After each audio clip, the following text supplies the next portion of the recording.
Friends, Namaskar and good evening. Welcome to this weekly briefing in the virtual format.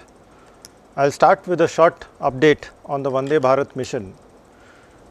As on 16th of September, 14.6 lakh Indians have been repatriated through different modes under this mission. And so far, 420 international flights and 80 feeder flights have been operated from 21 countries, reaching 22 airports across India and repatriating an estimated 82,000 people. This phase will continue to be operational till the end of this month, and we expect another 1,20,000 people to be repatriated. As always, this ministry is closely monitoring the demand for repatriation and travel to India from different countries through our missions and posts, and we are working with the airlines to ensure assistance. Now moving on to your questions, may I request Yatin to take over. So the first set of questions is on Abraham Accord. Siddhant from WION has asked, what is India's reaction to the Abraham Accords? Pushkar from New Indian Express has asked, what is India's reaction to Bahrain normalizing ties with Israel? While Awadh from Sana has asked, regarding the normalization of relations between Israel, UAE and Bahrain, how India views this development and whether it will help Palestine cause of achieving comprehensive peace in West Asia. Aditya has asked, does India welcome the peace deal between Israel, UAE and Bahrain? Does India feel that this will pave the way for peace in the entire region? We have followed the Abraham Accords, which was signed in Washington DC between Israel, UAE, Bahrain and the US. And as I have said earlier, India has always supported peace and stability in West Asia, which is our extended neighborhood. As such, we welcome these agreements for normalization of relations between Israel and UAE and Bahrain. We also continue our traditional support for the Palestinian cause and hope for early resumption of direct negotiations for an acceptable two-state solution. Next set of question is on Shri Kulbhushan Jadhav. Kadambini from NDTV India has asked, any update on lawyer for Kulbhushan case? Pushkar from New Indian Express has asked, any update on the Kulbhushan Jadhav case? Shailendra from News 18 has asked, Kulbhushan Jadhav मामले में कोई update है? Srinjoy from Times Now has asked, has India suggested that Queen's Counsel could represent Kulbhushan Jadhav? What is the Pakistani reaction? As we have been saying, the government of Pakistan has not been able to fulfill its obligations to implement the ICJ judgment in its letter and spirit. There are some basic issues which they need to address. One, the provision of all relevant documents for this case, to provide for unimpeded and unconditional consular access to Shri Kulbhushan Jadhav, as well as the appointment of an Indian lawyer or a Queen's Counsel to ensure that the trial is free and fair. Aditya has asked, the last of the hostages from Afghanistan has been rescued and brought back to India. Can you share more details on this, please? See, Aditya, as you would know, there were 7 Indian nationals who were in captivity since May 2018 in Afghanistan, and 6 of them had returned earlier. On 12th of September, the last remaining Indian national was released and he returned to India. We convey our grateful thanks to the government of Afghanistan for extending assistance over the last 2 years in securing the release of all our 7 nationals. Next set of question is on Kerala gold case. Balagopal from Mathrubhumi has asked, did the UAE government formally request the permission from Government of India for its probe team to visit India to carry forward its investigation in the Kerala gold smuggling case? Will the UAE probe team get permission to question or interview Indian citizens who are accused and suspected in Kerala gold smuggling case? Manoj Menon from Mathrubhumi has asked, please share the updates on Trivandrum gold smuggling case. Please share the details of the ongoing inquiry by MEA on the violation of protocol regarding the agreement between Red Crescent and Government of Kerala for financial assistance for the Life Mission project. I'll start by responding to Balagopal. We have not received any such request at this stage, so I think the rest of your questions are hypothetical. To Manoj, we have been briefing you of the status in this case, and as you would know, NIA investigations are presently underway. On the MOU, MEA is looking at the legal issues which are involved. Shailendra from news 18 has asked, क्या आज की BRICS NSA की बैठक के दौरान भारत चीन के NSA की द्विपक्षीय बातचीत हो सकती है?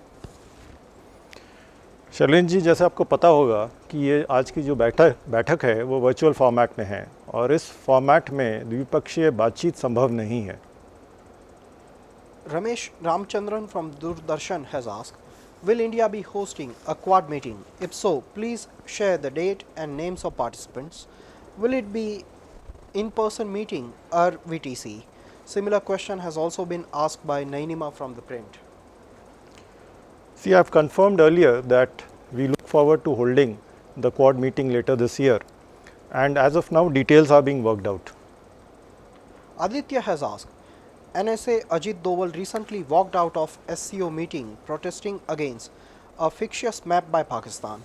Has India communicated its stand to SCO chair and the other members?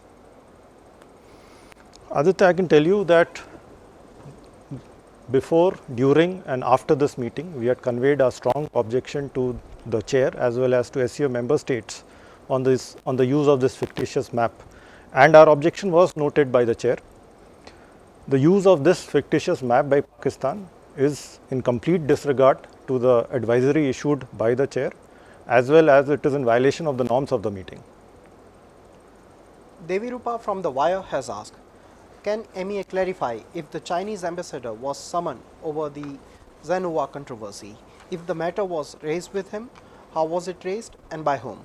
Amity Sen from Hindu Business Line has asked, did the Foreign Ministry take up the issue of surveillance of Indians by Chinese firm with the Chinese embassy in India? Did the Chinese ambassador give any assurances? Do we have reasons to believe that the data collected was more than what is publicly available? Going forward, how do we plan to deal with the issue? Similar question was also asked by Akhilesh Suman from Rajya Sabha TV. See, on this we have seen the media reports. MEA has accordingly taken up this matter with the Chinese side. The Chinese side has conveyed that this company is a private entity and that there is no connection between the company concerned and the Chinese government. The government has constituted an expert committee under the National Cyber Security Coordinator to study these reports, to evaluate their implications, to assess any violations of law and to submit its recommendations within 30 days. Next set of question is on line of actual control. Kadambini from NDTV India has asked, do update about developments at LAC, if any, in accordance with Foreign Minister's talks and agreement in Moscow. Pankaj Pandey from Hindustan has asked, 10 सितंबर को हमारे विदेश मंत्री की चीन के विदेश मंत्री से हुई बातचीत में बनी सहमति के बाद क्या डेवलपमेंट हुआ है? क्या कोई बातचीत हुई है या कोई बातचीत का प्रस्ताव है? Agni Roy from ABP has asked, restoration of peace and tranquility is directly connected with overall Indo-China bilateral. This is what Rajnath ji said in Parliament. Will you further clarify? Is it a shift from earlier China policy? If so, why? Rajnath ji said India will recover the patrolling area along LAC. Is there any progress in that direction? Shailendra from News 18 has asked, विदेश मंत्रियों की मुलाकात को हफ्ता होने वाला है, अभी तक कोर कमांडर स्तर की वार्ता क्यों नहीं हुई? Anita Joshua from Telegraph has asked, has India formally protested with China over it misrepresenting India's position in its statement on the talks in Moscow, specifically claiming that India's policy towards China has not changed and that the Indian side does not consider the development of India-China relations to be dependent on the settlement of the boundary question. Sanjeev Trivedi from News 24 has asked, apropos to the statement made today by Chinese MOFA, it seems the responsibility of observing the 5-point Moscow agreement has been left entirely to India. China says India should step back to correct its mistake and thus contribute to peace on the border. What does MEA have to say on this? Similar questions have been asked by Shankar from India vs Disinfo. Ranjit Kumar from Rakshak News, Srinjoy from Times Now, Anish from UNI, and Madhurendra from News Nation. I'll start by responding to Anita Joshua. I can tell you that the Chinese side was left in no doubt about what EM actually said. In fact, I would like to advise all of you that for an accurate depiction of our position, you may refer to our statement, which speaks for itself. To Agni and to his questions, what I can say is that RM has already made a statement in Parliament, so I would not like to comment on it or to add anything further to what he has said. To rest of the questions on the meeting in Moscow and the next steps, you would know that EM and the Chinese Foreign Minister in their meeting in Moscow on the 10th of September reached an agreement which outlined a way forward. This meeting followed the meeting with the two defense ministers had in Moscow on the 4th of September. There was consensus between the ministers of the two sides during both the meetings that there should be a quick and complete disengagement of troops from all friction areas along the LAC. Both sides should therefore focus on easing tensions in the friction areas by refraining from any actions that may lead to an escalation in the situation. This requires strict adherence to the bilateral agreements and protocols and not making unilateral attempts to change the status quo. Further, as RM has stated categorically in Parliament on the 15th of September as well as earlier today, we are committed to a peaceful dialogue with the Chinese side, including through diplomatic and military channels. We will keep you informed of developments in this regard. The Chinese side should sincerely work with the Indian side for complete disengagement at the earliest from all friction areas, including Pangong Lake, as well as de-escalation in border areas in accordance with the bilateral agreements and protocols on maintenance of peace and tranquility in border areas. We hope that the Chinese side will strictly respect and observe the line of actual control and not make further attempts to unilaterally change status quo. Any more questions, Yatin? No, sir. Thank you. So this concludes the weekly briefing. See you all again.